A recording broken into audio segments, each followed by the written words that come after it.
Fala, pessoal. Olha a gente aqui de novo. Olha quem tá comigo aqui, ó. Saiu das sombras agora e tá aqui, ó. Assumiu. Você ouviu aquele louvor? Toma o teu lugar? Aí você resolveu vir pra cá? Tô assumindo meu lugar agora. Não, aí eu sacaneava, né? Falava que ele tava aqui fugindo da mulher dele. A mulher dele veio hoje. Tá ali sentada. Onde nós temos plateia. É, porque acho que ela falou, você tá indo lá é nada, você tá indo no botequim. Aí ela veio e tá aqui com ele. Você viu quem vem hoje? Ih, Tá na nossa frente, né? pelo amor de Deus, isso a gente tem que saber, pô. Olha só, ao currículo. Ela é especialista em literatura infantil e juvenil pela Universidade de Barcelona. Especialista em alfabetização e biblioterapeuta. Autora apaixonada por livros e por uma educação visionária e criativa. Ela também é a idealizadora da curadoria Encontro de Leitores. Ela fala de livros da internet e forma novos leitores há mais de 10 anos por meio de participações em eventos literários, oficinas escolares e mediações de clubes de leitura. A gente vai conversar hoje com a Amanda Alves do Amaral. Olá, muito bom estar aqui. Obrigada pelo convite. Fiquei muito feliz de poder papear sobre algo que eu amo, que é literatura. A gente que agradece, né? A gente que agradece. A gente não lê, mas a gente gosta. Vamos mudar isso hoje. Vamos mudar então. isso hoje. A gente já vai pedir uma dica pro TDAH. O que o TDAH faz para ele? Mas calma, eles vão chegar lá. Já a gente chega lá. Não vou atropelar você, não. Fernanda, você viu o currículo dela, né? Eu vi. Ela é biblioterapeuta. Você já tinha ouvido falar disso? Nunca ouvi falar. Bom, também dois ignorantes igual nós vai ouvir falar disso. Não vai saber nunca disso aí. Amanda, fala um pouquinho dessa profissão, dessa especialidade, por favor. Fala pra mim. A biblioterapia aconteceu um pouco na minha vida, pelas redes sociais, por incrível que pareça. Eu estava concluindo o mestrado em literatura infantil e sempre acompanhei pessoas que produzem conteúdos com relação à literatura e vi uma professora do Rio de Janeiro que falava muito sobre a biblioterapia. Eu também não conhecia, comecei a perguntar, pesquisar e coincidiu da professora dela, que formou ela, vir para São Paulo para dar um curso aqui em São Paulo sobre biblioterapia. Me inscrevi para fazer e descobri assim uma paixão por algo que, na verdade, já estava na minha prática, mas eu não sabia nomear. Então, a biblioterapia, ela consiste em usar a potência dos livros, e aí a gente não está dizendo livros de desenvolvimento pessoal, livros de autoajuda, não, livros de literatura mesmo. Toda a potência, a força dos livros de literatura para processos terapêuticos. Óbvio que eu não sou psicóloga, então eu não vou usar isso de forma clínica. Sim. Não vou aplicar a biblioterapia clínica individualmente, mas a gente trabalha com rodas de leitura, buscando a potência da narrativa para ajudar nos conflitos, nos dilemas, nas angústias de cada um. Então normalmente é em grupo? Geralmente, sim.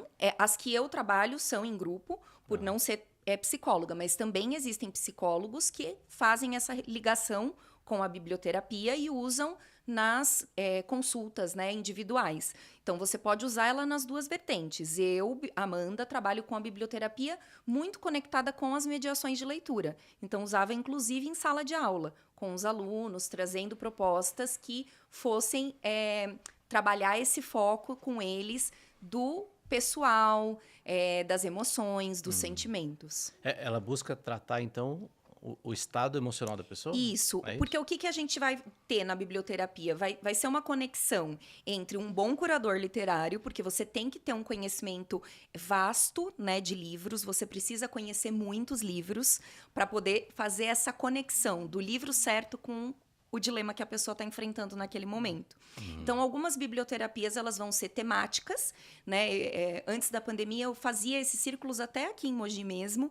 Então, colocava uma temática, pensava na estrutura, vamos falar sobre ansiedade. Tá. E aí eu selecionava livros que traziam esse mote da ansiedade, ou contos, ou poemas, e aí fazia essa roda de apresentação do livro, propunha essa leitura e um momento muito de escuta mesmo, onde os pares vão se conectando com problemas ou dilemas que também vivem, né, e que são parecidos, e aí a gente tem um processo que é um processo terapêutico também, né? Mas existe o profissional da terapia? Existe. Então, mas ele faz esse complemento, porque na verdade não é. E já tem profissionais da psicologia indicando a biblioterapia. Sim, existem esses profissionais e também existem cursos acadêmicos voltados para a biblioterapia hoje em dia. Ela já é uma técnica que está sendo bem reconhecida, ela tem uma crescente hoje em dia e um reconhecimento também dessa potência.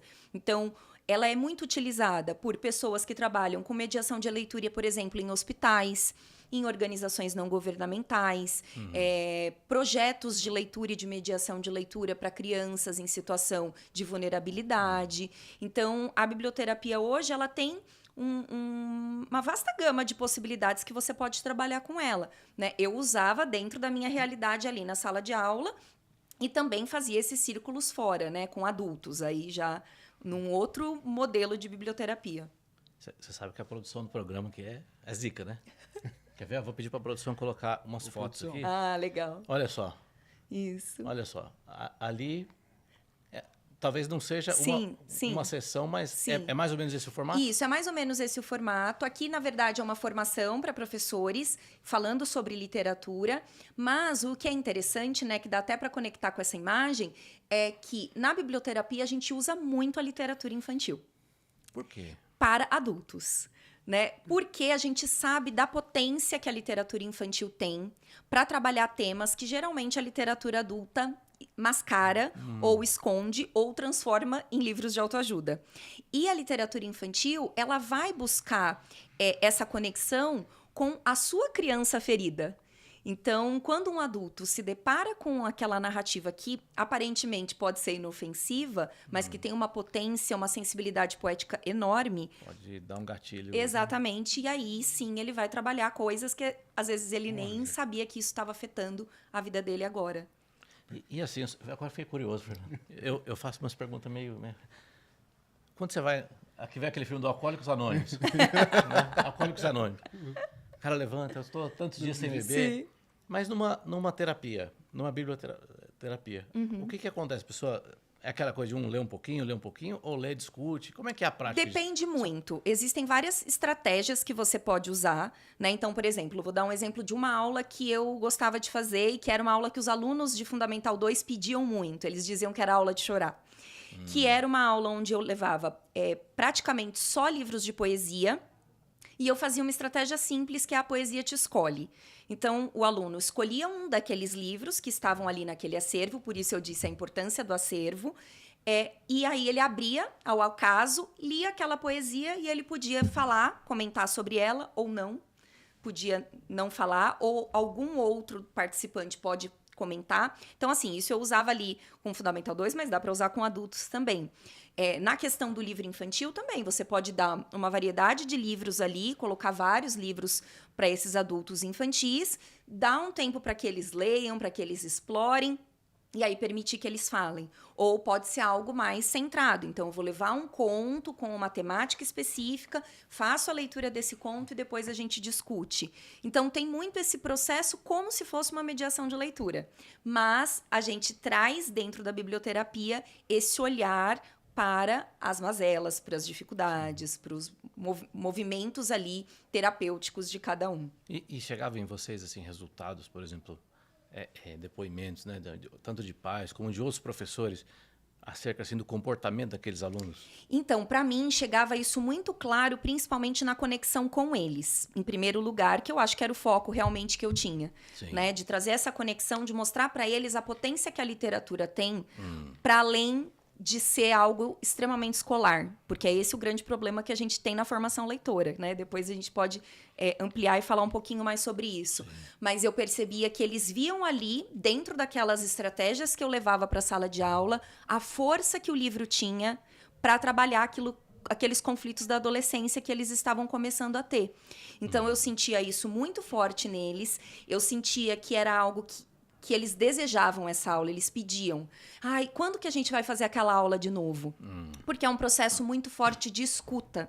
A biblioterapia e a mediação de leitura também nada mais é que um processo de escuta. O que vocês fazem aqui é um processo de escuta. E hoje é a nossa grande dificuldade enquanto sociedade, enquanto comunidade. Nós não nos escutamos mais. E os jovens não são escutados. É muito difícil para eles serem escutados. Por isso a gente tem tantos jovens com depressão, com crises fortíssimas de ansiedade, né? Não se abrindo para as famílias. Então, eu percebia isso. E eu consegui captar nessas aulas problemas reais que essas crianças tinham. E aí eu podia levar isso para a coordenação. A gente levava até os pais e conseguia fazer uma acolhida desse jovem, dessa criança, e isso também acontece num processo de biblioterapia com adultos também, né? De você observar, puxa, essa pessoa, pela primeira vez ela está sendo escutada, né, nesse problema. Então, quando acabava, eu ia lá, puxava, falava, olha, eu tô aqui se você precisar, né? Se você precisar conversar mais sobre isso. Então, eu penso que é um exercício lindíssimo de empatia. Sim, a biblioterapia vem muito para mim nesse lugar da empatia, essa construção de olhar o outro, de escutar o outro. E os livros são o caminho para isso, né? A gente usa o livro como uma espécie de tesouro para que isso nasça, para que essa fala aconteça. Aí o método realmente, acredito que seja diferente da questão da ciranda de livros, sim, né? Sim. Onde você tem o tema, você tem um livro que você lê, que você vai para sim, casa, você estuda, ou você lê aquele livro, porque aí para a chegar gente, num dia para falar sobre aquele livro. Até pode acontecer, né? Da criança trazer algo que tocou, algo que esteja mais conectado a esse processo de cura, porque toda leitura ela vai trazer alguma coisa pra gente, alguma movimentação, seja boa ou seja ruim, né? Eu falo assim, mesmo quando um livro ele é muito ruim, ao final dele, você se transformou de alguma forma. Seja para criticar que o livro não foi bom, ou seja para dizer, puxa, esse livro conectou com alguma coisinha aqui.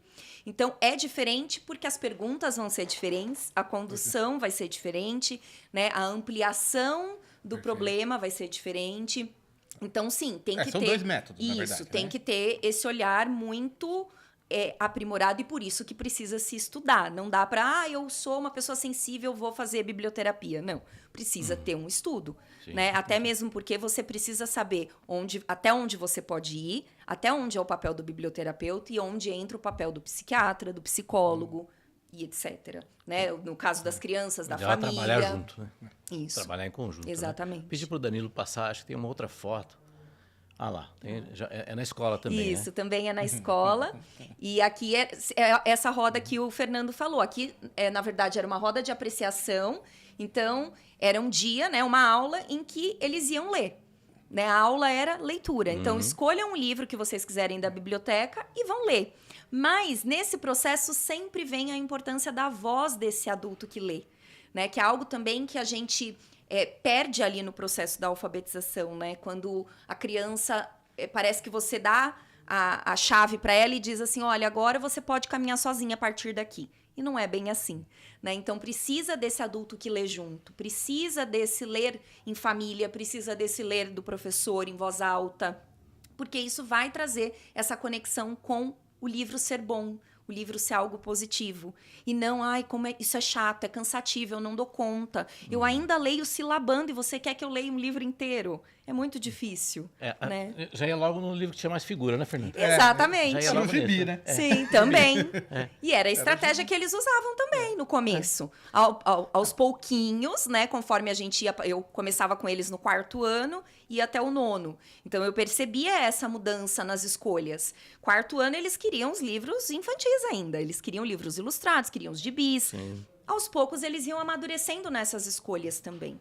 Porque eles percebiam que eles tinham voz, né? De ler o que eles queriam ler também. Não sei se entra isso em todo o contexto pedagógico do Brasil, assim. Mas posso falar pelos meus filhos. Os meus filhos já leram muito mais livros do que eu a vida toda. E foram meus alunos. Fernando, você sabe qual que era a minha aula de chorar? A minha era de matemática. A minha também, desculpa, Carol. Era aula de chorar. Perdão, Carol. Os meninos têm essa oportunidade. Agora, o Clube de Leitura Infanto-Juvenil, que já é um outro projeto, né? Hoje você é mediadora. Isso. Não é? Vou pedir para o Danilo, pode até tirar agora a foto, Danilo? Pode. Essa daqui é uma foto de mediação também, de leitura. Mediação, né? Isso. Danilo, pode deixar, por favor, na tela por enquanto, depois a gente volta às fotos. Pode deixar na tela do podcast. Aí a gente já volta com as fotos, já, beleza. Aí, hoje você é mediadora do Clube de Leitura Infanto-Juvenil. Isso.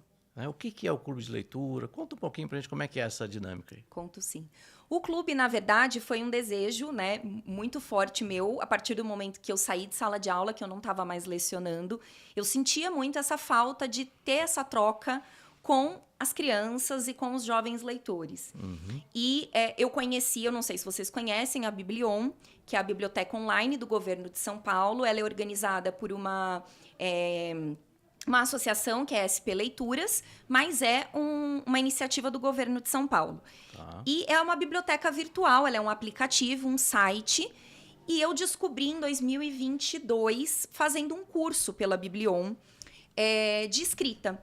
Fui lá, fiz o curso de escrita, eram algumas semanas, e o trabalho da Biblion é focado no online. Né? Então, é esse olhar mesmo. É uma biblioteca totalmente gratuita, um aplicativo que você tem acesso a mais de 15 mil livros e vários clubes de leitura para várias idades. Mas não havia esse clube para as crianças, só tinham clubes para jovens e adultos. E eu fiz esse curso e conversei com a equipe da Biblion se eu poderia apresentar um projeto, que era um projeto que eu já tinha tentado fazer antes, que era esse clube de leitura online, né? Depois que eu saí da sala de aula. Mas eu percebia que, por ter essa remuneração, né? Então os pais terem que pagar pelo clube, eu não conseguia acessar o público que eu queria acessar. Tá. Né? Que era um público diverso e ser acessível para todo mundo. Mas para isso eu precisava de que alguém bancasse esse projeto junto comigo. Sim.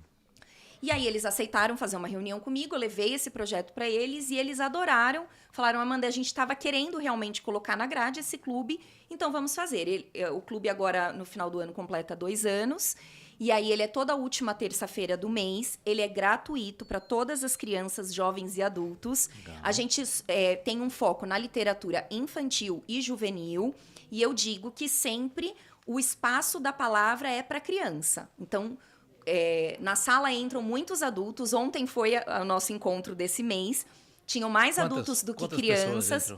Ainda é muito pouco. Mas Por isso uma que reunião online. É uma reunião online. Uhum. Né? Então, a gente tem vaga, né, Tá. para muitas pessoas, mas eu ainda tenho fixo só 4 crianças, o que parte meu coração, porque como é uma iniciativa que eles patrocinam, sempre fico com esse receio de que se não tiver, né, um público, a gente pode perder esse clube, que é um clube para todo mundo. E é divulgado, assim? Eles A fazem gente alguma coisa? divulga muito, tanto eu nas minhas redes sociais quanto a própria Biblion. A Biblion tem 2 anos, ela também é muito recente. Sim. Muitas pessoas não conhecem ainda a Biblion. Mas a gente tem, né, essas 4 crianças que são fixas, 2 crianças são do Sul e 2 crianças são... Uma até foi minha aluna, é aqui de Mogi, e uma outra criança é de Suzano. E a gente tem alguns adultos que participam. E aí, eu sempre digo que a prioridade da fala é da criança. Então, quando a gente entra ali, eu começo a fazer a mediação, as perguntas vão ser direcionadas a todos os participantes, mas eu primeiro dou o direito de fala para as crianças, porque ali é o espaço para que eles falem. Mas os adultos também podem falar. E o que a gente vem observando ao longo desse 1 ano e meio, quase 2 anos, é o quanto nós aprendemos. Que aula é ouvir as crianças falando sobre os livros? Então, como funciona? É uma leitura por mês, é um livro por mês. Esse livro também pode ser lido gratuitamente pelo aplicativo ou pelo site da Biblion. Eles têm como ser acessível, você pode pôr o áudio do livro, então dá para pôr o play lá e escutar, ao invés de ler, para uma criança que tem um pouco mais de dificuldade. E aí nós fazemos um encontro que também é gratuito, um último encontro na última terça do mês. E, além disso, no próprio site da Biblion tem um fórum onde eu vou alimentando com perguntas, eu vou colocando, dá para fazer a marcação da citação, tem um chat que os leitores podem conversar. É muito, muito bacana. Bem interativo. Muito interativo. E esses encontros, assim, eles são um presente para mim. Eu toda última terça do mês eu saio alimentada com isso. Então, eu faço um convite para que as pessoas conheçam, divulguem essa iniciativa. Eu posto todo mês lá nas minhas redes sociais qual vai ser o livro do mês. A Biblion também posta. Mas no próprio site da Biblion, vocês conseguem ver lá qual é o livro do clube, pegar o livro emprestado gratuitamente e fazer parte dessa conversa, bacana. desse bate-papo. Não, e o Fernando sabe, né? Veio aqui no podcast. Vai acontecer o quê? Vai explodir. Vai explodir. É isso aí, é o que a gente quer. Explodir. No último podcast, A gente fez um corte, depois eu fui assistir, assim, eu achei tão engraçado. Veio o Eliezer, né? Tava tocando e tal. E aí ele, não, mas agora a audiência aqui. Aí ele falou, não, vai explodir. Aí pegamos esse corte. Eu falei, cara, Da alta audiência, a gente parecia duas hienas, né? O cara fazendo uma apresentação Tinha que fazer bonita, aquele. uma coisa Olha lá, já bonita. tem que pegar o meme, pôr aquele meme da bombinha, É, bombinha explodindo. Verdade aí, ó. Criatividade é Vamos colocar comigo criatividade mesmo. No mês passado foi o Menino Maluquinho? O Mês tema? passado foi o Menino Maluquinho. Como é que foi a experiência? Nossa, Você foi é fã de Ziraldo? muito fã de Ziraldo. Eu só estou aqui falando de literatura por causa do Ziraldo. É mesmo. É. O Então, Ziraldo conta, foi mas o ele primeiro livro que eu li, O Menino Maluquinho, né? Foi o primeiro livro mesmo? que eu li sozinha, do começo ao fim. E ele é um livro grande, né? Então era aquela coisa de, nossa, eu tô lendo um livro grande. Porque apesar de ser um livro infantil com pouco texto, a organização dele é no formato do livro adulto, né? O tamanho, a quantidade de páginas. Então, quando eu li esse livro sozinha pela primeira vez, foi uma descoberta de que mundo incrível é esse. E a partir daí eu comecei a pedir todos os livros do Ziraldo de presente. E minha mãe professora, alimentava essa paixão. Então, o Ziraldo lançava algo, eu comprava. O Ziraldo lançava algo, ela me dava de presente. Então, eu li praticamente todos os livros do Ziraldo. Então você vai sentir falta. Chorei muito no dia que ele morreu. Chorei muito, foi muito difícil para mim. Meus ex-alunos me mandaram mensagem porque sabiam que era um dia super difícil, porque eu vivia falando isso, né? Eu chamava o Ziraldo do cabelinho de algodão doce. Falava, gente, a hora que o cabelinho do algodão doce se for, eu não sei o que vai ser de mim. E aí foi muito interessante ver esse movimento dos ex-alunos que já estão na faculdade, meus alunos de literatura me mandando mensagem. Amanda, acho que você não tá bem, né? Eu vi que o Ziraldo morreu. Nossa, que triste. E foi muito triste, assim. E foi um pedido da Biblion fazer no mês de junho essa homenagem para ele. Nem tava na minha grade, né, o livro dele, mas a Biblion pediu e eu acolhi com todo carinho. E foi muito gostoso, porque também foi um encontro onde tinham muitos adultos falando sobre as suas memórias com esse livro.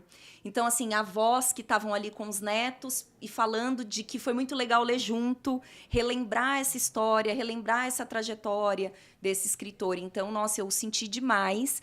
E eu brinco que ele me enganou, porque ele dizia que ele não ia morrer enquanto ele não completasse a série que ele escreve dos Meninos dos Planetas. Então, para cada planeta, ele estava criando uma história, um livro. E ele não concluiu. E aí eu brinco, falo, ai, olha, tá vendo? Ele não concluiu, ele tinha prometido que ele não ia embora antes de concluir. As pessoas são assim, né? Como assim, né? Você tá indo embora e não avisou, né? Foi muito, verdade, muito uma difícil, tristeza. mas também foi lindo poder compartilhar. E eu sempre fiz questão de compartilhar os livros dele na aula, nas minhas aulas, no tempo que eu fui professora. Então, todos os alunos que já passaram pela minha mão de algum jeito sabem quem é a figura do Ziraldo e conhecem essa história. E associaram contigo. Com certeza. Fernando, você chegou a escrever blog na sua vida? A gente... Não tiveram essa não, onda do não, blog? Não, é que quando apareceu o Mas blog... escreveu uma dedicatória pra minha filha bonita, Não, né? você escreveu. Olá, Ele viu? escreveu. Ele quase infartou para ler a dedicatória, mas ele suava. Mas aí é O outra bicho suava. página, outra né? coisa. Fala, outra história. Ele suava, mas enfim, o blog realmente, quando surgiu, acho que a gente já não estava muito, né? Já era, a sua geração é mais nova que a nossa. É. Você foi literalmente uma blogueira, não foi? Fui literalmente. Né? Foi onde eu comecei. Foi aí Blog. foi daí que surgiu o seu primeiro livro, que é o Virei o Jogo? Isso. Crônicas de um Recomeço? Isso. Eu vou falar pro Danilo. Danilo, põe a foto 3. Tá aqui lá. também. Ó, pode mostrar, pode mostrar. Tá aqui, ó. Ó, o livro tá lá. Conta um pouquinho desse livro. Como é que o blog virou livro? De onde veio a ideia? Como é que... O blog foi muito interessante, assim. Eu já escrevia, mas eu não escrevia nada relacionado a sentimentos, né? Eu fui uma criança escritora de diário. Tá. Certo. Então, eu escrevia muito diário. Muito, assim. Acabava um, pegava outro. E eu tenho essas memórias de escrita de diário. Eu alfabetizei cedo, com 5 anos. Então, acho que com 6 anos eu já comecei a escrever diário e eu escrevi muito diário. E era onde eu colocava um pouco desse processo terapêutico, né? Da escrita ali, de colocar da minha vida, contar as coisas pro diário. Então, eu cresci com essa escrita de diário. Mas quando eu entrei para a área acadêmica, né? Fui estudar, fui fazer pedagogia, eu comecei a escrever para a profissão. Então, comecei a escrever coisas mais técnicas, projetos, sequências didáticas, escrever monografias, artigos, enfim, fui escrever coisas mais técnicas. Pesadelo. Exato, um pesadelo. do TDAH. Um pesadelo. E aí, nesse processo de escrever coisas técnicas, eu me desconectei totalmente com essa escrita terapêutica. Então, ela já não existia mais.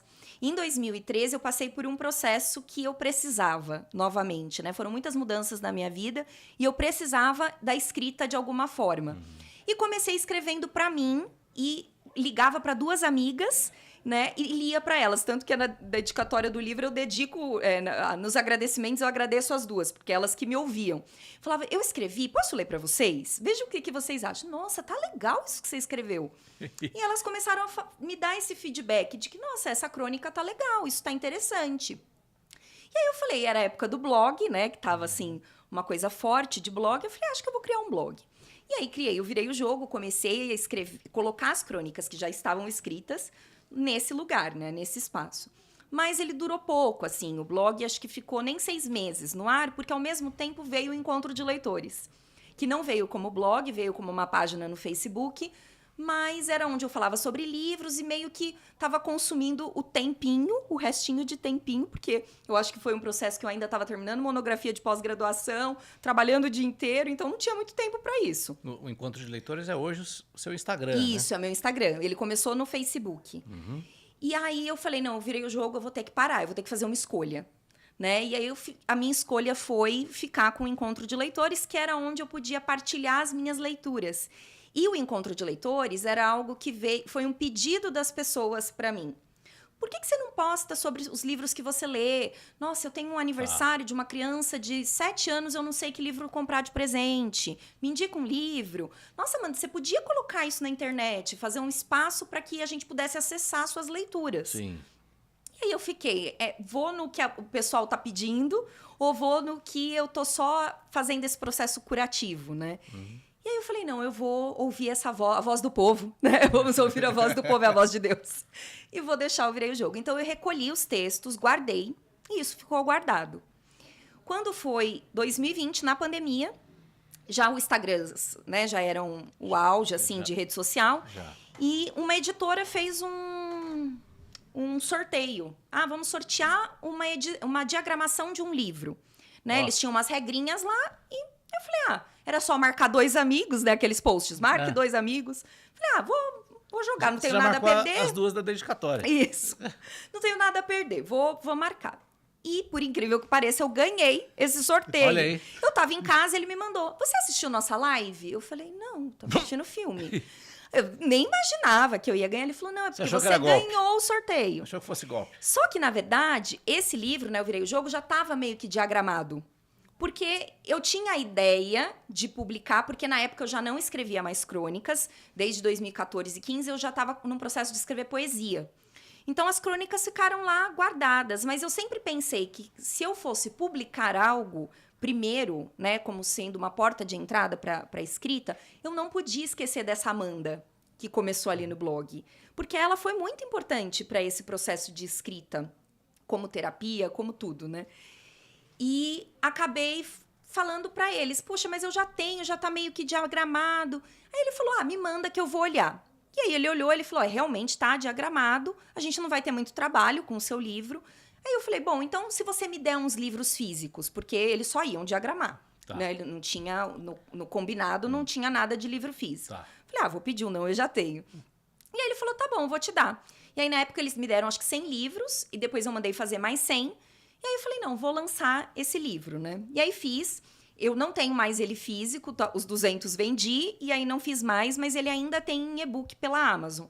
Então dá para encontrar o e-book dele, dá para ler o e-book dele. Quem quiser ter acesso pela Amazon. Isso, tem acesso pela Amazon, ele tá lá, né, no Kindle, né, Kindle, ou no próprio aplicativo do celular, né? É digital.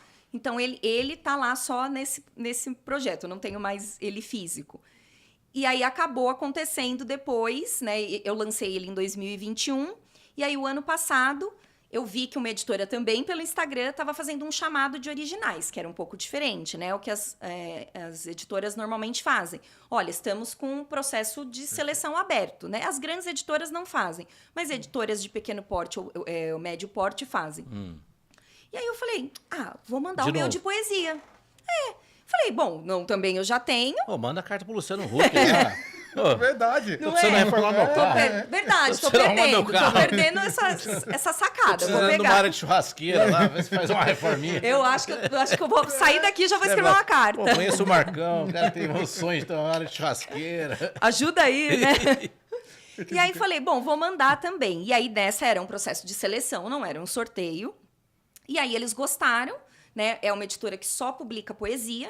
E eles gostaram e me ofereceram um contrato, né? Vamos fazer um formato de contrato. Eu achei que seria bem interessante para mim, para dar visibilidade. Era a minha primeira publicação como poeta, né?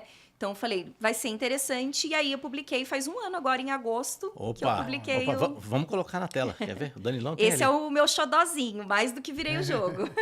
Olha lá, a capa dele. E quem quiser adquirir esse livro, tá onde? Esse livro, ele tem pela editora, ele não tá na Amazon, ele tá no próprio site da editora, que é a editora Minimalismos. Ok. Então, no site deles tem. E também pode adquirir comigo, né? Eu tenho, que aí vai autografado, vai bonitinho, vai com dedicatória. Eu também tenho os livros comigo. E aí pode adquirir me mandando um direct lá no Instagram e eu consigo fazer o envio. De quem é a ilustração da capa? Então, a ilustração é da própria editora. Tá. Eles têm essa formatação que são iguais para todos os livros da editora, que é o minimalismo. Então, uma cor de capa e um desenho central. Eu escolhi a arte, o que eu queria, porque tem conexão com o título e com as poesias, e também fiz uma indicação de cor. Como não tinha nenhum outro livro na editora com essa cor, aí... Porque eles têm de todas as cores, é bem bonitinho de ver, assim. Quer ver? Tem mais imagens, né, Danilão? Passa aí pra gente, por favor. Eu acho que deve ter do lançamento, alguma coisa assim. Essa é da Natália, que já veio aqui. Essa foto tá chique. Essa é da Natália Vico. Natália Vico, já veio aqui? Já veio aqui. Não, a gente fala. Cara, a gente tá fechando agora todo o ciclo aqui. Estamos fechando todas as pontas. Isso. Fechando todas as pontas. Essa foto é Trazer dela. alguém da economia, viu? Isso, boa. Também quero. No mercado editorial. Vai ser Vai ser ótimo. ótimo. Eu acho que tem mais uma. Quer ver? E essa é do lançamento. Chique. Foi muito É foto legal. dela também. Não, essa não. Essa é do lançamento. Essa ela tava como amiga, não como fotógrafa. Tarde de autógrafo. Isso, é a tarde de autógrafos. Tem mais, não tem, Danilo? Ó. Aí essa é Foto minha chique. também de selfie, né? Selfie. Que a gente põe no celular. Essa é a sua biblioteca. Essa é a minha biblioteca. Isso que eu São ia as te duas perguntar. estantes do meu escritório. Tá só um pedacinho delas. E esse é do lançamento do Virei o Jogo, do primeiro. Que eu também fiz. Eu acho que tem mais uma. Acho que tem mais uma do kit. Quer ver? Vamos ver, Danilão. Passa pra gente ver se tem mais uma. Ah lá. Isso, e essa é do Encontro de Leitores, da curadoria. Isso aqui é um kit que você. Isso, na verdade, vende eu ou não? fiquei. Quando eu criei o Encontro de Leitores, em 2013, eu fiquei nesse processo das indicações, só colocando ali no Facebook. Logo, acho que foi em 2014, o Instagram começou a crescer. Eu tenho uma irmã 11 anos mais nova, e aí ela falou: Amanda, se fosse você, migrava para o Instagram. Né, o olhar dos mais novos, né, para essas questões tecnológicas. Falei, bom, então vamos migrar para o Instagram. E comecei a postar mais no Instagram, que hoje é a rede que eu mais uso. Administra. Isso, e que tem um engajamento melhor, no Instagram. E na época, eu pensei em criar uma curadoria em que eu enviasse como se fosse uma assinatura, né, que as pessoas fazem de jornal, de gibi, a pessoa paga por mês e recebe em casa. Sim. Na época, quando eu fiz, só existia um clube de leitura. Ainda não existia hoje é uma febre, né? Esses clubes de assinatura, né? Tem de tudo. Mas na época só tinha um de livros, era de livros infantis, mas quem organizava, eles são fortíssimos até hoje, não vou dar nomes. Sim. Eles não me patrocinam, não vou dar nomes. Eles são fortíssimos, mas é uma equipe de marketing que criou esse clube. Então não é uma equipe correlacionada com a educação. Tá. E a minha curadoria era a única do mercado que trabalhava de forma individual. Então, para cada cliente, era um perfil leitor que eu montava e era um livro que eu mandava. Então, eu não mandava, porque as curadorias geralmente funcionam assim. Ou por faixa etária, todo mundo que tem 10 anos vai receber o mesmo livro. Ai, perdão. Sim. Ou por temática, ou por estilo. Gosto de terror. Então, manda para todo mundo que é terror, é o mesmo gênero. Isso. No caso do encontro de leitores, era personalizado mesmo, muito artesanal. Então, assim, eu procurava conhecer você, a sua história com a leitura, o que você queria, até que ponto você queria se desafiar ou não, você queria ficar na sua zona de conforto. No caso das crianças, eu traçava esse perfil junto com os pais, né? Os adolescentes, a mesma coisa, junto com os pais. Com os adolescentes, eu conseguia até ter... pegava o WhatsApp, conversava com o próprio adolescente, né? Isso era bem legal, essa troca era algo muito, muito artesanal. E eu fiquei com a assinatura de 2015 até 2022, ou 23, já não me lembro mais, mas foram 8 anos de assinatura. E foi muito, muito legal, porque eu conheci muita literatura diferente, eu tive que me desafiar também. Não, é isso que eu estava pensando aqui, porque você trabalhando sozinha, né? Sim, eu fazia tudo. É muito trabalho. Eu fazia tudo. A parte de seleção do livro, de compra do livro, de embrulho do livro, de envio do livro, Meu Deus de do céu, pagamento. Análise do perfil. Era a empresa de 7 Análise do pessoas, perfil. todas eu. Então, e você tem que dar continuidade. Cada cliente é uma pegada diferente, é outra coisa. Sim, dava muito trabalho, assim. E eu ainda toquei isso dando aula, ao mesmo tempo fazendo mestrado, mas chegou uma hora que já não estava mais dando conta de fazer. E também houve, né, assim, de um aumento dos livros, né? As pessoas... Hoje, por exemplo, eu cobrava 45, 48 no kit, né?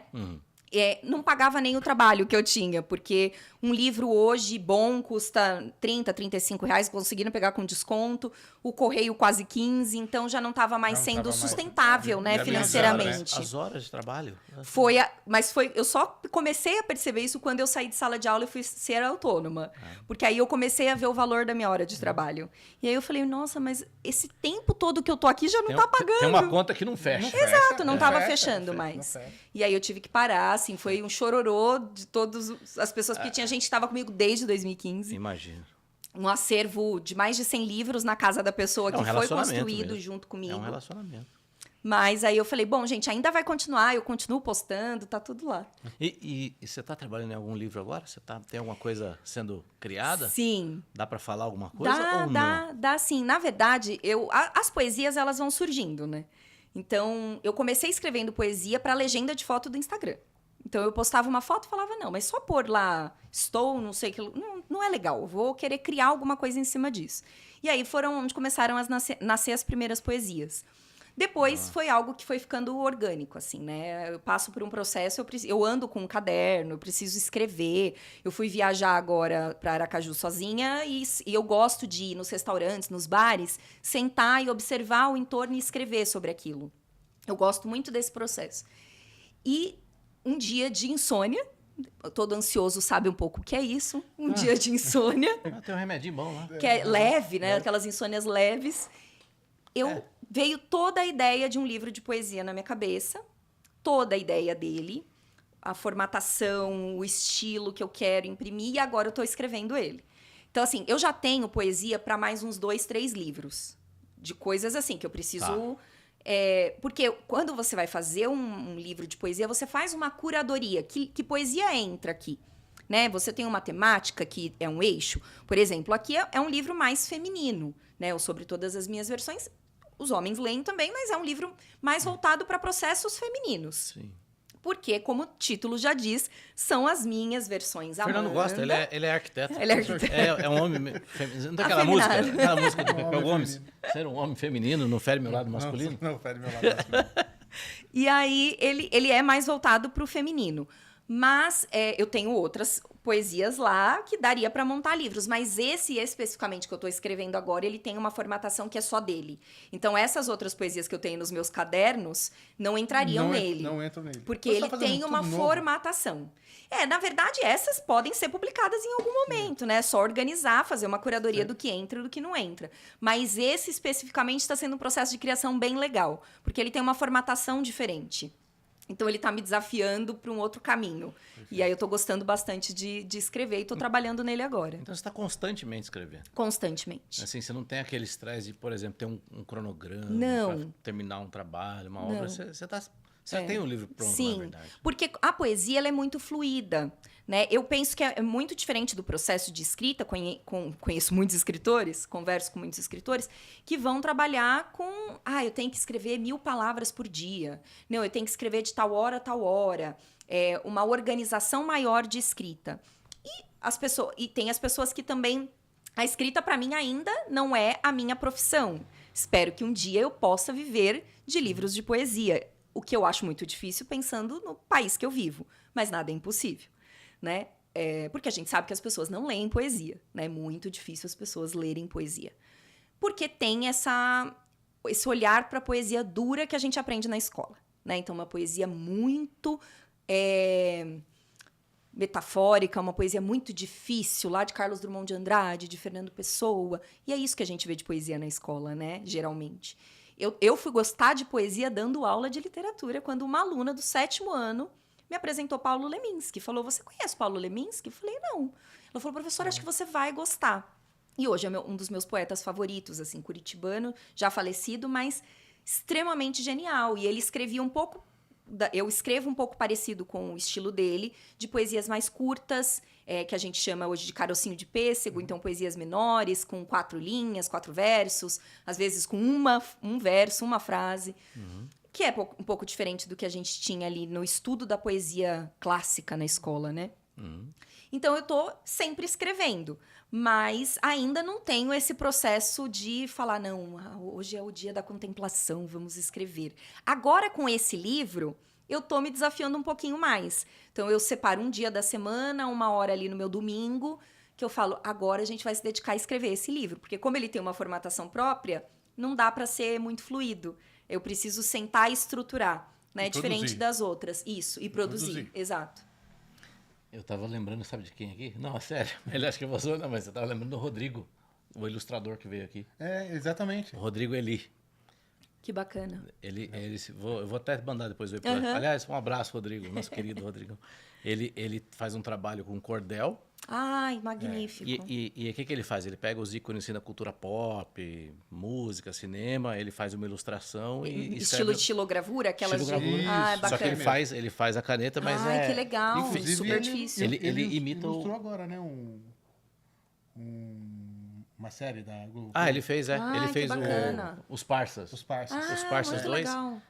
Todas as telinhas assim que aparecia, tem uma pegada, uma referência nordestina, ele fez. Ai, que Ia genial. ser legal você falar com ele. Nossa, muito. Com certeza. que ele tá fechando todo aqui. Já fechou. Só falta o editor, tá? Na próxima. A gente é quase um o dono Tinder, de editor. A gente é quase um Tinder de profissionais. Isso. O LinkedIn que se cuide. O LinkedIn que se cuide, boa. Agora, o hábito de leitura do brasileiro, como é que é, assim? Porque eu sei que... A derrota. Pelo que a Não gente... fala uma coisa dessa. Não, melhorou. porque assim, vende bastante livro até no Brasil. Mas aí eu não sei se é a mesma pessoa que está comprando. Mas tudo na minha casa, você tudo viu lá. lá a foto, né? Mas como é que é o hábito de leitura do brasileiro e o que dá para fazer como estratégia para melhorar? O hábito de leitura do brasileiro é um dos piores, né? Se a gente for ver índices, né? A cada 4 anos ou 2 anos, eu não sei, tem a pesquisa Retratos da Leitura no Brasil, que é uma pesquisa bem completa. Como é que está o ranking? Fala aí. É bem triste de ver, porque assim, eles calculam uma média, eles fazem uma entrevista e calculam uma média de livros no ano. Eu lembro que quando eu dava aula, eu falava para os meus alunos, gente, a média do brasileiro é até 4 livros ao ano. Tá. Sem contar os terminados e contando técnicos. Não só livros de literatura... Geral. Isso. Até 4 no ano. Falava, gente, então vamos lá, né? Vamos bater essa meta aí. Se a gente lê 1 por mês, são 12 já. Olha que sensacional. Né? Então, era a minha fala para eles. A última pesquisa que teve, que eu acho que foi 22, se eu não estou enganada, esse número caiu para 2 livros ao ano. E é engraçado, porque a gente fala, não, mas o mercado dos livros está crescendo, a gente vê muitas editoras, sim. A Bienal é um evento que está lotado de gente, mas a gente ainda tem essa coisa do comprar o livro e não ler. Ou também... né, do livro está muito relacionado a uma elite ainda. Né? Então, o livro não é para mim. Eu não posso com isso, porque eu trabalho muito, porque eu não tenho tempo, que é a grande desculpa, né? Mas fica 5 horas no Instagram. Eu não tenho tempo. Porque tempo, gente, ninguém tem. Né? Se a gente for colocar a leitura como que tempo eu tenho para ler, ninguém vai ter tempo de leitura. Porque é igual ir para academia. Ah, eu não tenho tempo de ir na academia, mas se você fala, não, eu realmente estou precisando, porque já está doendo a lombar, já não estou tendo mais como levantar da cama sem Querer dor. ir, ninguém vai querer ir. Ninguém quer ir. Então, é uma questão que passa, né? O Rubem Alves não gosta de dizer isso do hábito, mas passa pela criação de hábito. Né? Perdão, Rubem Alves, meu mestre, mas passa pela criação de hábito. Então, se a gente não coloca isso como uma prioridade no nosso dia, não vai chegar lá. Né? Então, vai continuar no 2 no ano. E isso é péssimo, né? Uma quantidade muito ruim de livros ao ano. Mas a sala de aula tem melhorado nessa questão. A sala de aula tem melhorado. Quer dizer, na verdade, eu falo da minha realidade, né? Sim, mas ela precisa melhorar muito ainda. Por quê? Porque existe ainda, dentro da formatação escolar, uma visão da leitura muito relacionada à aprendizagem de interpretação, à construção de vocabulário, a aprender gramática. E se descaracteriza também aquilo que os jovens leem. Porque se a gente for pensar, né, dentro dessa pesquisa, o maior público leitor crescente no país são os jovens. Né? Então, são os adolescentes, são os jovens adultos. Eles são o maior público crescente de leitores autônomos, né? Porque se a gente for pegar, mesmo as crianças são as maiores leitoras. Porque elas leem por intermédio da voz, né, de alguém. Certo. Então, eles são excelentes escutadores, né, literários. E isso é super importante, né? Como eu falei no começo da conversa. Mas a gente ainda tem um país que valoriza pouco a leitura, que a gente ainda tem uma academia e uma escola que condena e critica livros que são populares, né? Então, pega o Tomás mesmo. Lembro do Tomás pequenininho devorando o Diário de um Banana. E muitas escolas e muitos professores de literatura condenam o Diário de um Banana. Não, que isso é ruim, que isso não é literatura, mas precisa começar de algum lugar. A gente não começou do gibi? Precisa começar de algum lugar. E é desse lugar de entender que o livro é prazer, que o livro é divertido, que o livro é gostoso. Para aí sim você ir amadurecendo nas suas leituras. Mas o que a escola faz é colocar um Machado de Assis, uma Odisseia, para a criança ler no primeiro ano do ensino médio. Não vai ler, não vai entender, não vai gostar. Né? Eu fui gostar de Machado de Assis na casa dos 20 e tantos anos, quando eu reli Machado em um curso. E eu falei, como esse cara é genial. E eu tinha detestado quando eu li no ensino médio. Por quê? Porque me deram o livro e falou, é isso, lê pro vestibular. É isso aí. Eu não entendia nada. Né? Então, existe um processo que precisa mudar. O professor de literatura tem que ler junto. A gente vai ler Machado, eu vou ler em voz alta para vocês. Vocês vão só ser escutadores agora. Vamos conversar sobre isso? Eu tive uma turma, eu lembro, que eles falaram assim, professora, a gente não entende por que Pequeno Príncipe é o Pequeno Príncipe. Porque eu li, eu não gostei, não entendi nada. Você pode ler com a gente? Eu falei, vamos ler junto. E eu lia. Cada aula a gente ia lá e lia um capítulo em voz alta e conversava sobre aquilo. Então, mudar é possível. A gente pode se formar uma nação leitora, desde que haja uma mudança drástica na formação. Difícil, né? Drástica, mas tem que ser uma mudança drástica na escola. Eu tenho muitas críticas com relação à escola e por isso saí dela novamente. Saí como aluna e agora saí como professora, né? Como profissional da educação. Tenho muitas críticas com relação à formatação que a escola acontece hoje. E olha que eu trabalhava em um lugar que é à frente. Sim. Então, eu fico pensando nas escolas que são extremamente tradicionais. Né? E a escola pública, né? Que Sim. sempre acaba sofrendo. Sim. Então, assim, quase 30% dos brasileiros ainda são analfabetos funcionais. Exatamente.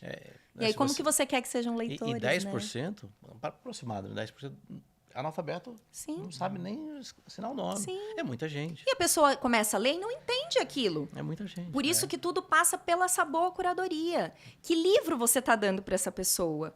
Não, mas aí você critica o livro que é popular, o livro que é mais best-seller, que está ali na banca, né? Que a gente antes chamava os romances de banca.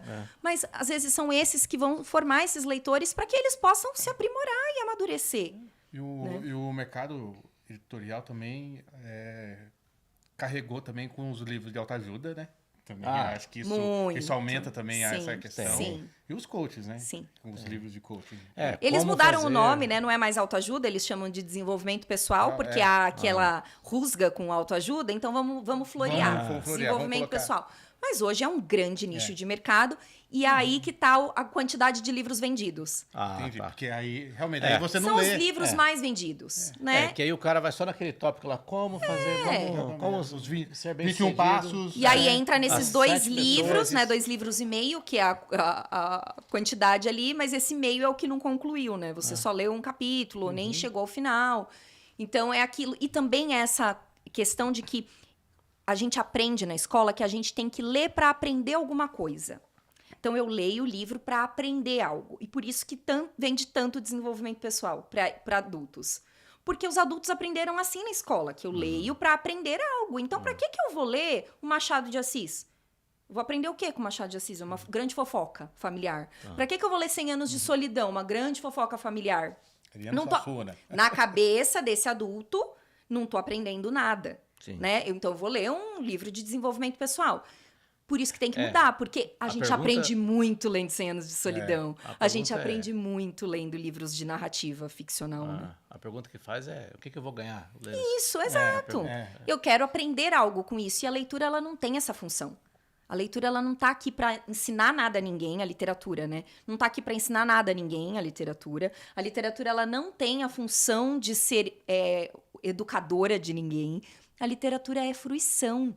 A literatura é fabular. Nós somos os únicos seres que fabulamos, que criamos histórias. E a gente cria histórias desde que a gente é criança. Por que o faz de conta é tão forte na infância?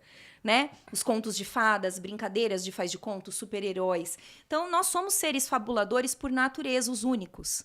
Mas o que a gente aprende? Que o livro, ele é perder tempo. Você está perdendo tempo lendo isso aí.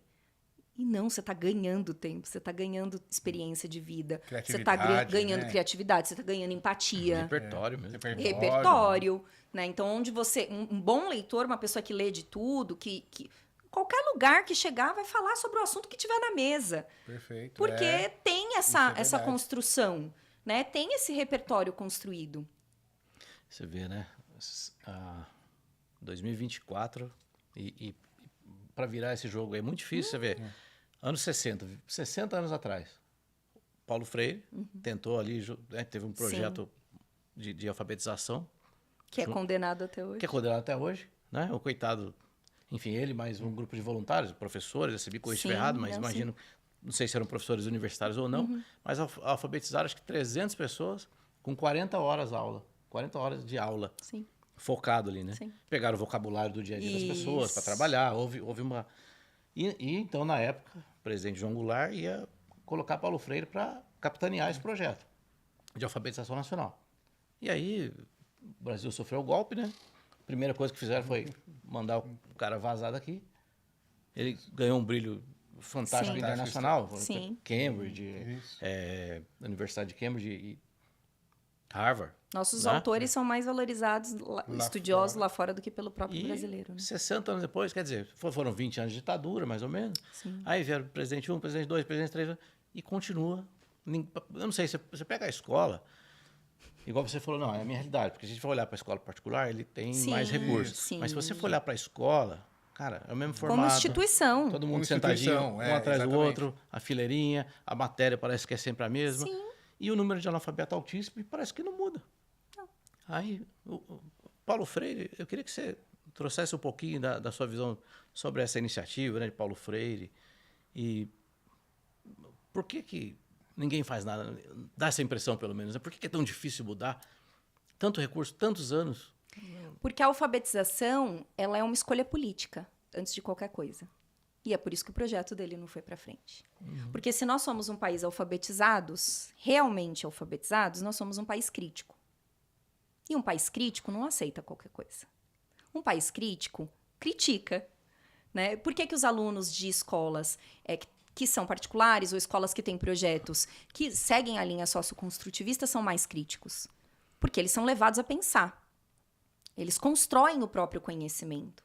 Então, era algo que eu falava para os pais, fui mais de 10 anos alfabetizadora. Falava, vocês têm 2 opções. Vocês podem ir lá e falar assim, olha, filho, tá aqui. Você vai juntar essa com essa e você vai formar a escrita. Né? O professor também pode fazer isso. Tá aqui, você vai chegar lá. Vai fazendo aqui, repetindo, porque a escola hoje segue sendo repetição. Né? Isso vem desde lá de muito tempo atrás, não mudou nada. Não muda. Né? E aí vai, né? Aquela coisa, apertar o botão. Em tempos modernos, Charlie Chaplin. Aperta o botão aí, gira o botão. Então é isso, a alfabetização pode ser isso. Ou você pode ensinar essa criança a construir esse conhecimento. Então você pode dizer para ela, olha, existe esse universo aqui de escrita, de leitura, ele é genial. E você pode ser parte dele. Mas para isso você vai precisar construir, você vai precisar pensar, você vai precisar recomeçar, você vai precisar errar. Principalmente errar. Né? Então tem que desmistificar o erro. A criança precisa errar, errar é importante. O adulto precisa errar, errar é importante. A gente só aprende errando com as bofetadas que a gente toma na vida. E aí a alfabetização, ela passa por um processo que é extremamente mecânica na grande maioria das escolas, que não ensina a pensar, né? Então é só reproduzir aquilo que está ali. E o que o Paulo Freire fez foi mudar isso. Não, mas espera aí. Não adianta eu estar falando aqui de uma coisa que esse cara que está na lavoura não entende, ele não sabe o que é isso. Hoje o projeto que eu faço junto com a Associação Nova Escola de Livros de Alfabetização é exatamente isso. Pegar o professor lá do Pará e falar, agora você vai ser autor, você vai escrever o material que seu aluno vai usar. Então traz a sua referência. O que no Pará essa criança consome? Ela consome essa cantiga que não é a que está no livro didático do Sudeste, que foi escrito em São Paulo. Vocabulário muito diferente. Muito diferente. A gente até estava fazendo uma correção, hoje eu faço edição, e aí veio a moça do Pará e disse, olha, o que para vocês aí é peteca, é a bolinha de gude, pra gente chama peteca. Então a bolinha que pra gente é a bolinha de gude, pra eles lá o nome é peteca, não é bolinha de gude. E aí no material tava peteca, aquela criança vai olhar a peteca com a peninha e não vai correlacionar, porque não é a realidade dela. E o que ele fez foi isso. Ele falou, não, a gente vai ensinar, mas a gente vai ensinar partindo do que eles já sabem. Porque eles não são uma mesa de madeira que não tem conhecimento nenhum. Eles têm um conhecimento de vida importantíssimo. Só que alfabetizar é uma escolha política. E nosso Brasil não tem essa escolha política de formar leitor. Nunca teve. E de alfabetizar. Nunca teve. Em nenhuma de suas versões. Não. Nenhuma. Não teve. E ainda não tem. E eu não sei se um dia terá. Já tive muita essa utopia. Às vezes eu fico mais otimista, às vezes menos. Mas é preciso que haja essa mudança. Mas a teoria, ela é boa, porque é BNCC, né? Sim, é isso, né? É linda. É linda, né? Ela é linda. Ela tem um contexto, ela tem uma criação. Sim. Mas, na prática, não adianta ter só a teoria, porque se eu coloco 30 alunos dentro de uma sala de alfabetização para um professor alfabetizar esses 30 alunos com realidades diferentes, com vidas diferentes, ainda tem que dar conta do problema psicológico da criança, ainda tem que dar conta da briga com os pais, ainda tem que dar conta de que essa criança, às vezes, chegou sem almoçar para a escola, porque não tinha almoço em casa. Né? Minha mãe alfabetizou a vida inteira na escola pública. Tinha criança que vinha com o tênis cortado, como se fosse um chinelo, porque o tênis já não estava cabendo mais no pé. Então, imagina esse alfabetizador que tem que ver toda essa realidade, se vê no meio desse tsunami que hoje os educadores estão imersos, por isso que nós não temos mais educadores e o apagão de professores está aqui, quase lá, para acontecer. Está quase lá. E aí vai ter que acontecer alguma revolução. Vai ter. Porque se não houver uma revolução lá de cima para baixo, não vai ter mais educor no país. Vai colapsar. E o sistema vai colapsar ainda mais, porque ele já está colapsado faz tempo. Mas é aquilo, né? Vem vindo. Vai explodir. Ele vai explodir. Aí não pelo lado positivo. Não, pelo lado positivo. Ou talvez seja, né? Precise dessa explosão para ver essa mudança. E essa valorização. Ainda tem a galera que acredita, né? Mas vai chegar uma hora que vão falar, não dá. Sabe por que essa galera que acredita, eu fui uma delas, essa galera que acredita começa a ter problemas psiquiátricos. E essa galera que acredita percebe que se eu não parar, eu vou morrer fazendo isso. Sim. E aí eu não posso abrir mão da minha vida, da minha família, da minha estrutura sozinha, porque não vai dar conta. Né? Então é o que eu falo assim, essa mudança vai ter que acontecer, e ela vai ter que acontecer em breve. Mudar esse sistema educacional, mudar o olhar de que a gente precisa alfabetizar a nossa população, mudar o olhar de que a gente precisa saber e ensinar o que é valor, porque as pessoas hoje não sabem o que é valor. Por que viraliza a bobeira? Porque é isso que as pessoas têm como valor no nosso país. né? Então, é aquilo de que tudo acaba em pizza. Tem hora que é legal, mas a maioria da parte do tempo não é legal isso. Então, a gente precisa ter essa mudança. E pós-pandemia, isso só piorou. Verdade. Só piorou. A alfabetização dessas crianças que vieram de uma pandemia, que ficaram 2 anos quase sem escola e que estão lá no 5º ano sem saber nada. Que estão indo para um 6º ano sem saber nada. E esses vão ser os profissionais futuros. Tem isso. Alguém vai ter que ser médico. Esse aí é outra coisa, né? Os médicos que mal sabem o que eles estão falando. Então, aquilo assim. Alguém. E somos todos nós enquanto nação. Exatamente. E tudo passa pela base. Se não houver essa reestruturação da base, principalmente eu vou falar do meu pedaço da alfabetização, do ensino da leitura e da escrita e da formação de um país que entende a importância da leitura para além de qualquer aprendizado. É para você, como ser humano. Quando você for embora, você só vai levar o que você aprendeu nessa vida. Você não leva a garrafinha, você não leva o carro, você não leva a televisão. Você só leva o seu conhecimento. E ler é construir esse conhecimento. E ler literatura de você, né? É construir empatia, é construir relações humanas que estão ali. Alguém já escreveu sobre isso. Então, é se ressignificar, é se ver naquele personagem, julgar. Somos uma sociedade que adora julgar, apontar o dedinho pro outro. Sim. Deixa para apontar pro personagem do livro, que é de ficção. Você não vai cancelar ninguém, não vai magoar ninguém. Cancela o personagem. Porque o personagem não é de carne e osso e não vai se ressentir com isso, não vai ter um colapso com isso, né?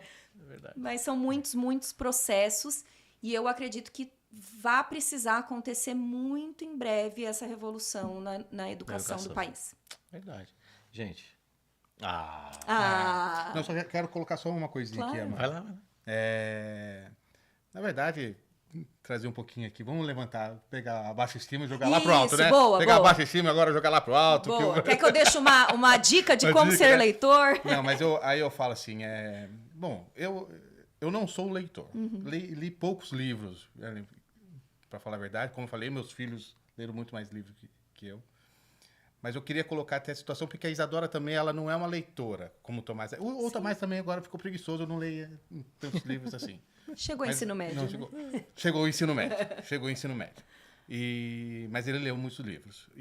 Mas a Isadora não. Porém, um livro, que eu não vou, mas teve um contexto muito... Teve um momento meio drástico lá na escola onde eles estavam, que é o Diário de Anne Frank.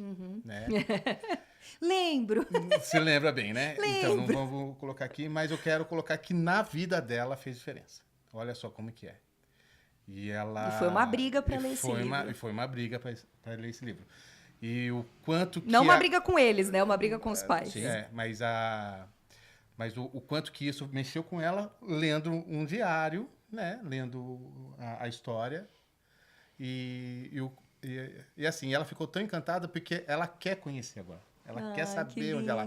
Se um dia ela tiver a oportunidade, ou se eu puder dar uma oportunidade de viajar e dar isso para ela. E esse é o poder, né? E é de uma pessoa, e a Isadora é bem parecido comigo. Não gosto de ler. Sim. Não gosto de ler. Mas esse, em especial, tocou a alma, que é o que faz a mudança da leitura, exato, né? A leitura, ela proporciona isso, né? E o que é interessante, assim, só para pegar esse gancho dessa fala, assim, né? E para deixar essa coisa positiva de que dá para fazer, gente. Dá para mudar, mesmo quem não é leitor. Né? Você não precisa ser um leitor de ler 100 livros ao ano. Se você colocar uma meta de 1 por mês, gente, 1 livro por mês não é nada. Você pega um livro que tem 20 capítulos, lê 1 capítulo por dia, ainda vai sobrar dia no mês. 1 por mês não é nada. Você tirar 30 minutos do seu dia de 24 horas para se dedicar a um livro, tudo passa pela escolha. Saiba escolher um livro que converse com você, independente de qual livro seja esse. Né? Eu acho que esse é a grande chave que você tinha me pedido um conselho. Eu acho que é isso.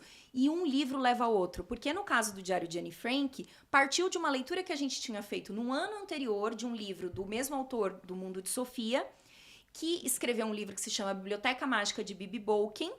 E nesse livro citava Anne Frank. E eles começaram a perguntar, mas quem é Anne Frank? 6º ano eles estavam. E eles começaram a pedir, professora, vamos ler a história da Anne Frank? A gente viu que ela tem um diário. Vamos ler. um livro puxa o outro. Então, às vezes, é só dar o primeiro passo. Só dar o primeiro passo. De escolher um bom livro. E aí, eu deixo, já vou fazer o meu jabá. Opa, ó, Eu- tem uma câmerazinha Eu pra deixo você ali. o meu Instagram, que é @encontro de leitores. Lá no Encontro de Leitores eu posto livro para todas as idades. Então, tem livro para criança, tem livro para adolescente, tem livro para adulto. Tem livro de desenvolvimento pessoal, tem livro de literatura, para todos os gostos, de todos os gêneros, porque eu realmente leio de tudo, né? Então eu fui me construindo curadora literária ampla nesse sentido. E aí não sabe por onde começar? Me manda uma DM lá, Amanda, me ajuda, me indica um livro? Eu indico, gente, de coração aberto.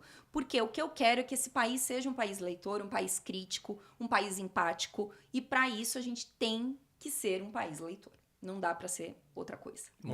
Como te encontra? No @encontro de leitores, lá no Instagram, mas em todas as redes sociais. Mas é mais lá no Instagram. Muito bom. Muito bom. Vai ler um por mês agora, Fernando? Agora vai. Vamos. Opa! Agora eu Carol, vou explodir a Carol tá arrasando, que a Carol tá lendo um por Não, mês que eu sei. A Carol lê. A Carol Começar lê com bastante. X-Men, o É, Gibzinho. Exatamente, começa Começar com assim. X-Men. Daqui a pouquinho a gente vai e insere um outro diferente. Série Vagalume. Maravilhosa! Nelson Adoro. Rodrigues. Nelson Rodrigues. Obrigado, viu? Imagina, Obrigado gente, foi muito gostoso. pelo bate-papo. Ficaria Foi horas rápido, né? aqui. Foi Ah, dava? Passa super rápido. A gente marca outro dia. Isso. Né, Fernando? Isso. Eu acho Faz que- eu acho parte que- 2. Eu acho que isso aqui tá precisando fazer... O podcast tá precisando esticar um pouco, né? Tá precisando. Uma hora né? não vai dar, não. É, uma hora tá ficando Agora que pouco. tem ele aqui comigo, então. Aí a gente fica até amanhã aqui. Obrigado, Ana. Obrigada, gente, foi ótimo. Gente, obrigado. Tchau. Dá tchau lá também, cavalo. Falou. Tchau. Tchau.